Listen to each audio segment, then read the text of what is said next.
Sir भोलि हाम्रो class बिदा हो। के को बिदा? म मरेको छोरा बिदा हुन्छ? मरे त हुन्थ्यो नि। के भनिस्? मैले होइन हौ सर, यसले भनेको। आजकल तिमीहरूको थुतुनो धेरै चल्दैछ है। कुन दिन थुतुनो र मुतुनो दुईटा टाल्दिन्छु अनि थाहा पाउँछस्। ल सर, जे टाल्नु छ टाल्दिनु, तर भोलि चाहिँ बिदा दिनु न। के भोलि रक्षाबन्धन हो, थाहा छैन तपाईँलाई? रक्षाबन्धन भएर के भयो त? रक्षाबन्धनमा चाहिँ पढ्नु हुँदैन र?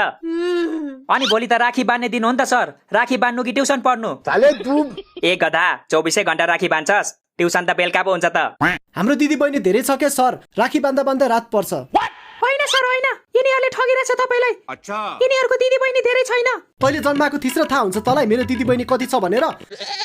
ओइ नथर्का न यार, जमुना मेरो क्रस हो के? चुप लाग मुना बिनाको मदन, तेरो क्रसलाई ब्रस बनाइदिन्छु अहिले म। के रे? को कसको क्रस रे? तपाईँलाई किन चाहियो सर? तपाईँ पढाउने मान्छे पढाउनमा ध्यान दिनु न। तँ पनि पढ्ने मान्छे पढ्नमा ध्यान दे नि त। किन क्रसको कुरा गर्छस्? यसको ध्यान त जहिले जमुनातिर हुन्छ सर, पढ्नुमा कसरी ध्यान दिन्छ? हो सर हो, यसले जतिखेर नि जमुनालाई हेरिरहेको हुन्छ। केरो बाउले भन्यो होला मार सर। हो जमुना, यसले तिमीलाई जतिखेर नि हेरिराख्छ हो। हो सर हेरिरहेको हुन्छ, अनि मैले हेर्ने बित्तिकै नाक कोट्याउँदै यताउति हेरे जस्तो गर्छ। पक, तँलाई जाने छु मैले। तेरो जवानी चढ्दै छैन त? भोलि तिमीले राखी लिएर आउने है, अनि यिनीहरूलाई बाँधिदिने। हुन्छ सर। आया सर आया, मेरो टाउको दुख्यो सर, म भोलि ट्युसन आउन सक्दिनँ होला।